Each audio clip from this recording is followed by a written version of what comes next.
नुआ PAN card आवेदन करने को चाहूले भाव आवेदन करूँ। आपण को नुआ पान कार्ड टी आधार बेस रहिबो, सेथिरे फोटो सिग्नेचर उभय रहिबो एवं फिजिकल पान कार्ड मध्य घरे मिल जिवो। तेणु वीडियो को शेष जाए देखंतु। एई भली इनफॉर्मेटिव वीडियो देखिबा को चाहूले चैनल को एबे ही सब्सक्राइब करंतु। तेणु नुआ पान कार्ड अप्लाई पाई जेकोसी ब्राउजर को ओपन करंतु। सर्च बार रे सर्च करंतु NSTL PAN card apply, then first link रे क्लिक करंतु। साइट को आसिला परे एई भली स्टेप फॉलो करंतु जेमेति कोनोसी भूल न हुए। फर्स्ट एप्लिकेशन टाइप रे new PAN card India citizen select करंतु, देन कैटेगरी रे इंडिविजुअल सिलेक्ट करंतु। तापरे टाइटल रहउची मेल थिले श्री सिलेक्ट करंतु, फीमेल माने मैरिज करी थिले श्रीमती सिलेक्ट करंतु, मैरिज करी नथिले कुमारी सिलेक्ट करंतु। तापरे आपन को लास्ट नेम टाइप करंतु, आपन को फर्स्ट नेम टाइप करंतु, मिडिल नेम टाइप करंतु, मिडिल नेम नथिले स्किप करंतु। तापरे आपन को डेट ऑफ बर्थ सिलेक्ट करंतु, आपन को ईमेल आईडी दियंतु, आपन को मोबाइल नंबर दियंतु। तापरे ई छोटो बॉक्स रे टिक मारंतु, तापरे ई कैप्चा रे क्लिक करंतु, देन तळे सबमिट रे क्लिक करंतु। किछि टाइम लोडिंग परे एमिति टोकन नंबर पाइबे, एहाकू कॉपी किंबा स्क्रीनशॉट करंतु, नहले परे बहुत असुविधा रहिबो। तापरे तळे कंटिन्यू रे क्लिक करंतु।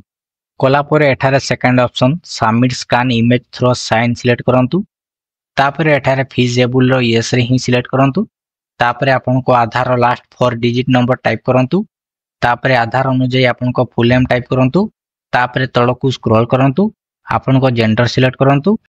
तापरे आपन को बापा को लास्ट नेम दियंतु, बापा को फर्स्ट नेम दियंतु। तापरे मिडिल नेम थिले टाइप करंतु, नले स्किप करंतु। तापरे आपन को मां को लास्ट नेम टाइप करंतु। तापरे आपन को मां को फर्स्ट नेम टाइप करंतु, मिडिल नेम थिले टाइप करंतु, नले स्किप करंतु। पेरेंट नेम प्रिंट रे फादर और मदर सिलेक्ट करंतु, देन नेक्स्ट रे क्लिक करंतु। क्लिक कला परे एठारे इनकम सोर्स रहउची, किछि इनकम नथिले नो इनकम रे ठीक मारंतु।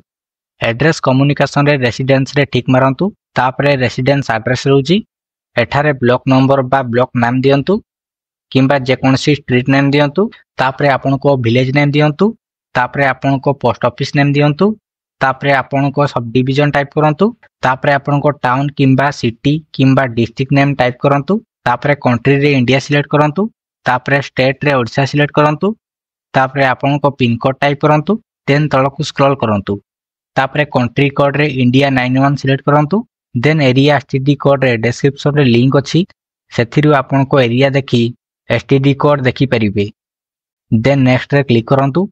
क्लिक कला परे एठारे ऑटोमेटिक सब फिल थिबो, तळकू स्क्रॉल करंतु, देन तळे नेक्स्ट रे क्लिक करंतु। एबे डॉक्यूमेंट डिटेल्स रहउची, प्रूफ ऑफ आइडेंटिटी रे आधार कार्ड सिलेक्ट करि परिबे। तापरे प्रूफ ऑफ एड्रेस रे आधार कार्ड सिलेक्ट करि परिबे। तापरे proof of date of birth रे एथिरु जे कोनसी डॉक्यूमेंट सिलेक्ट करि परिबे। तापरे डिक्लेरेशन रे एठारे हिमसेल्फ हाफ सेल्फ सिलेक्ट करंतु। प्लेस रे विलेज नेम और टाउन नेम फिल करंतु। तापरे आपन को पासपोर्ट फोटो अपलोड करंतु, जहा की 50 केबी रहिथिबो। देन आपन को सिग्नेचर अपलोड करंतु, जहा की 50 केबी थिबो। देन तळे अपलोड रे क्लिक करंतु। तापरे सपोर्टिंग डॉक्यूमेंट रहउची, एड डॉक्यूमेंट रे क्लिक करी आधार कार्ड फास्ट अपलोड करंतु, जहा की 300 केबी रहिथिबो एवं आधार कार्ड रो खाली फ्रंट साइज रहिथिबो। तापरे तळे प्लस रे क्लिक करी डेट ऑफ बर्थ प्रूफ रे सिलेक्ट करिथिबा डॉक्यूमेंट को अपलोड करंतु। तापरे अपलोड रे क्लिक करंतु, देन तळे सबमिट रे क्लिक करंतु। सबमिट कला परे आपन को आधार फास्ट आडू 8टी नंबर दियंतु। तापरे तळकू स्क्रॉल करंतु, सब किछि डिटेल्स चेक करंतु। भूल थिले तळे एडिट रे क्लिक करी करेक्शन करंतु, सब किछि ठीक थिले प्रोसीड रे क्लिक करंतु। कला परे एबे पेमेंट रहउची, एठारे ऑनलाइन पेमेंट थ्रो बिलडेक ठीक रहिबो, सेथिरे क्लिक करंतु। तापरे तळकू स्क्रॉल करंतु, तळे एही राउंड रे ठीक मारंतु। तापरे प्रोसीड टू पेमेंट रे क्लिक करंतु। तापरे पे कन्फर्म रे क्लिक करंतु। तापरे क्यूआर रे क्लिक करंतु। तापरे भीम यूपीआई रे क्लिक करंतु।